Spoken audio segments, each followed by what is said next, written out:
You ever had a woman say, "I don't even know why I'm so drawn to you"? That sentence is power, and most men never hear it. Not because they're bad-looking or broke or boring. It's because they keep making one simple mistake. They think desire is something you buy. That if you give her more attention, more compliments, more access, more validation, she'll finally want you. That's backwards. That's the game in reverse. What if I told you the most powerful form of desire is built in silence, in space, in what you don't give her? You see, there's a difference between attraction and desire. Attraction is automatic. It's visual, hormonal, mechanical. But desire, that's psychological. That lives in her imagination. And that only exists in the unknown, in the absence, in the restraint. And most men never learn that because everything they've been taught is to give more. But the man who understands this, the one who creates craving without effort, intimacy without chasing, obsession without giving her a damn thing, that's a different breed. That's the man she can't stop thinking about, even when he's not around. In this video, we're going to break this down to the core. No gimmicks, no fake alpha behavior. This is seduction at its purest, psychological, strategic, primal. We're going to draw from the real masters of the game. Robert Greene, Mystery, Zanparian, even ancient sources like Ovid and Taoist seduction principles. And if you stay with me, I promise this, you'll never try to win a woman over the same way again. Because once you learn how to pull her in without lifting a finger, the game becomes effortless. Let's start with this idea. Desire lives in uncertainty, not confusion, not manipulation, uncertainty. That means she doesn't fully know how you feel. She doesn't fully understand where she stands, and she definitely doesn't feel like she's in control. That uncertainty is the seed of obsession. Think of every time you've craved something, a message that never came, a girl that gave you mixed signals, a silence that dragged out just long enough to get in your head. You weren't addicted to the person. You were addicted to your own imagination filling in the blanks. And that's exactly what you need to understand. Her imagination is your greatest weapon, but most men never activate it because they flood her with certainty. They confess too soon, compliment too much, reply too fast, show too much emotion. And what does that do? It kills the mystery. It ends the game before it begins. Women crave men who create emotional tension. Not chaos, not drama, tension. The difference is subtle but powerful. Tension is built when you show just enough interest to spark curiosity, but not enough to satisfy it. When you reveal just enough to feel real, but keep enough back to stay unpredictable. That's where her mind starts spinning. That's where she starts leaning in. And that's where the desire grows. Because now she's the one chasing answers. She's the one replaying every word you said. She's the one creating meaning out of your silence. Let me ask you something. Who do you think she thinks about more? The guy who tells her, "You're so beautiful. I really like you. I'd love to take you out sometime." Or the man who smiles at her, looks her straight in the eyes, holds the silence, and says, "You're interesting. I haven't decided if it's a good or a dangerous kind of interesting." One of those lines gives. The other one creates space. One ends the conversation. The other opens a loop she'll spend days trying to close. This is the art of seduction that most guys never tap into, because they're too focused on output. What to say, how to say it, what to do, what to offer. But the real masters, they're focused on energy, on what not to say, on where to hold back, on when to lean in and when to walk away, because they know that the moment she feels she can fully read you, the mystery dies, and with it, the desire. Let me be clear, this is not about pretending. This isn't about playing games or putting on some kind of cold, detached front.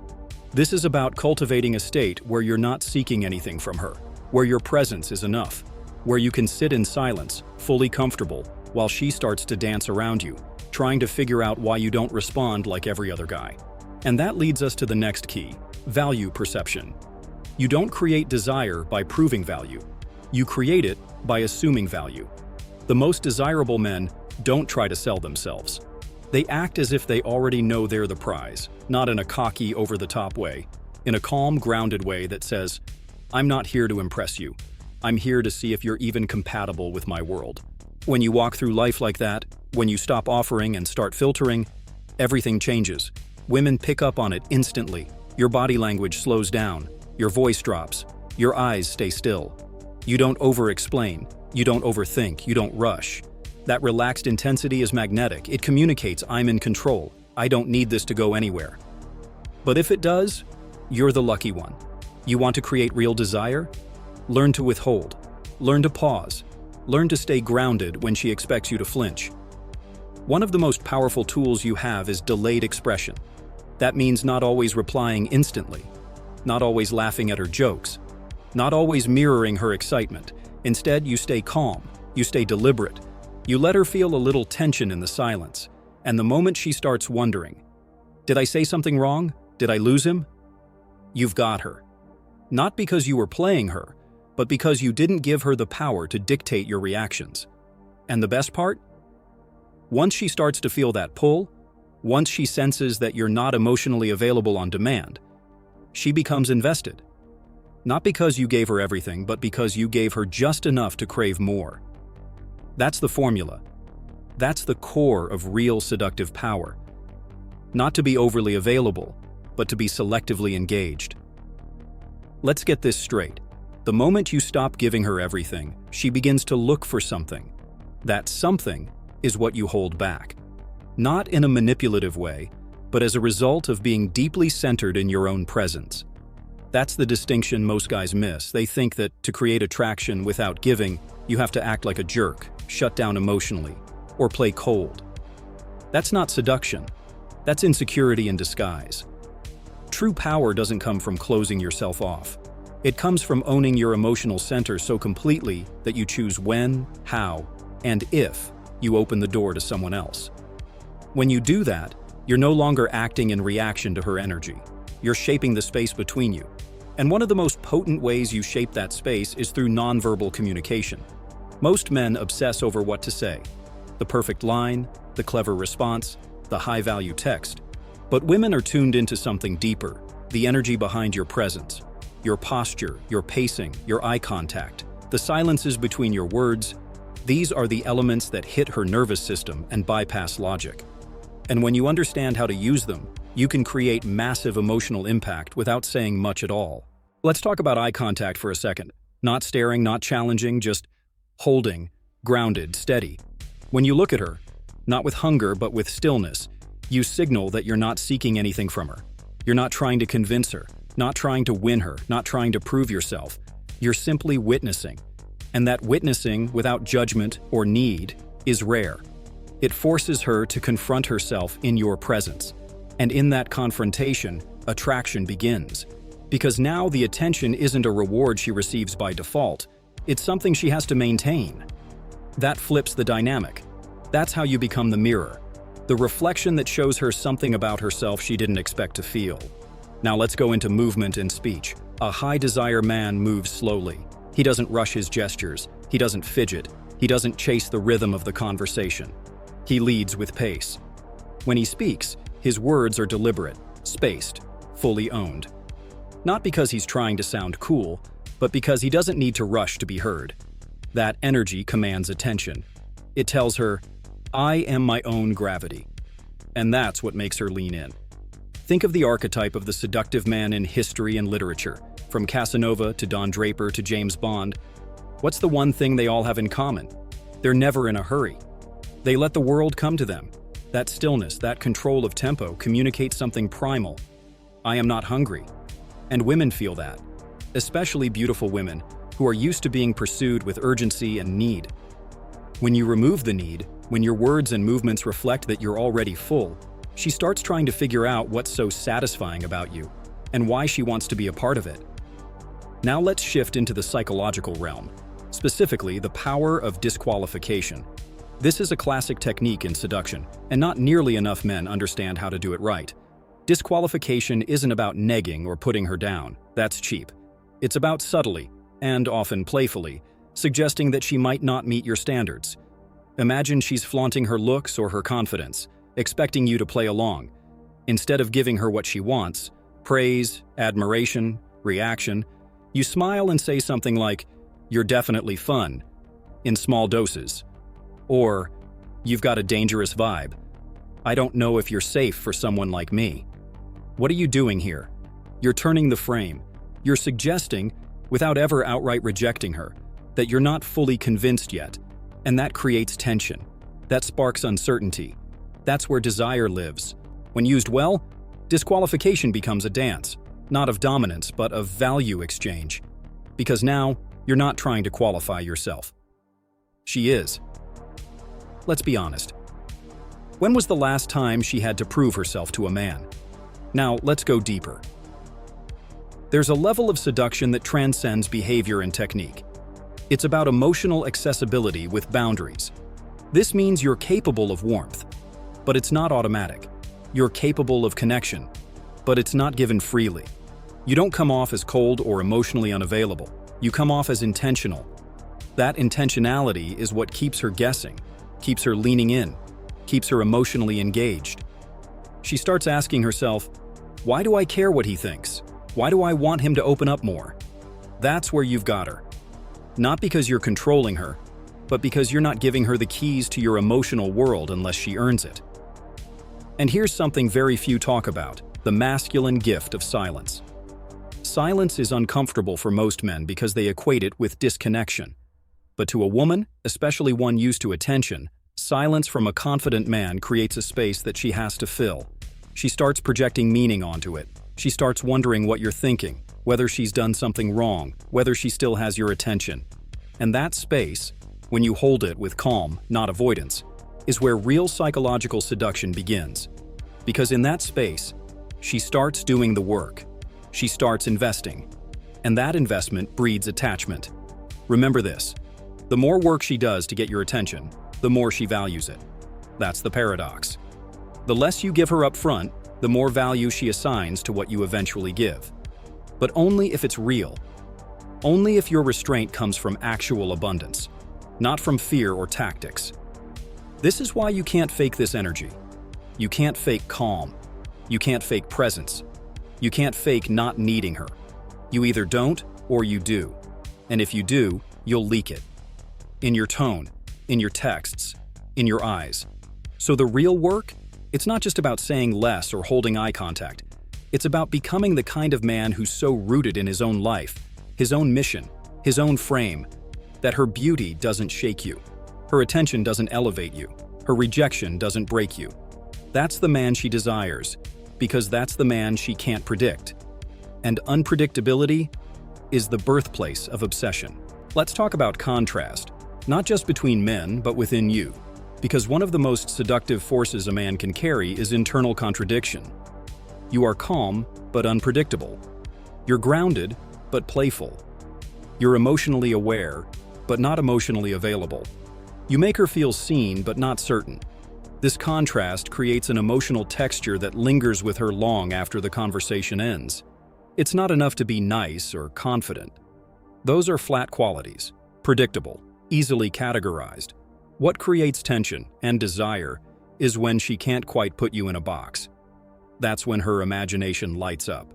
That's when she starts replaying your words, looking for hidden meanings, scanning your text messages like puzzles, wondering if she's reading too much into them, or not enough. That's when you stop being a guy and become a presence. Now imagine two men. One meets her, instantly impressed, clearly captivated by her looks. He asks rapid questions, gives her affirmations, leans in, gives more than he receives. The second man meets her, makes eye contact, offers subtle interest, but doesn't seem in a rush to win her over. He listens more than he talks. He responds but doesn't pursue. He appreciates her beauty but doesn't react to it. Which man lives in her mind longer? It's not the first, because what he gave her was expected. The second man disrupted her pattern. And that's what creates desire, disruption. And this is something Zanparian speaks about when he talks about the beauty of authentic seduction.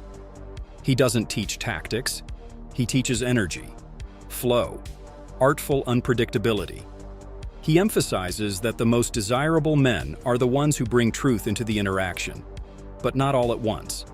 They reveal their soul piece by piece, never trying to be understood too quickly. And by doing so, they pull her deeper, gently, powerfully, without ever demanding anything in return. Let's bring it back to real-life interaction. You're talking to her. She's used to steering conversations, using charm and body language to dominate the rhythm, but instead of responding with excitement, you pause. You hold a silence just long enough to make her uncertain if she said the right thing. You lean back slightly, not in disinterest, but in full control of your emotional tempo. She compliments you, and you don't thank her right away.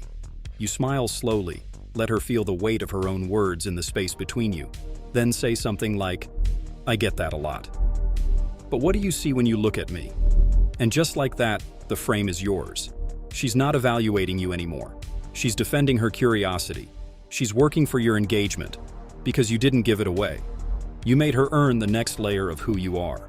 Now let's get into another overlooked concept: emotional pacing. When you're speaking with a woman, especially one who's used to being admired, it's tempting to match her rhythm. She talks fast, you talk fast.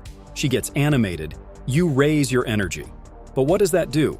It puts her in control of the emotional landscape. It makes you responsive, not directive. Instead, try this. Slow down your delivery. Respond with precision. Let her fill the emotional gaps. If she teases you, don't laugh instantly. Hold a neutral expression. Make her wait for your reaction. Then give her just a flicker of amusement. That little delay triggers a craving in her brain. A craving for consistency, for confirmation, for something she suddenly wants but isn't sure she can get. That tension builds silently, invisibly. And it doesn't come from doing more. It comes from doing less, but doing it with presence. We can also look at the idea of selective vulnerability. Not oversharing, not trauma dumping, just subtle, deliberate moments where you hint at depth.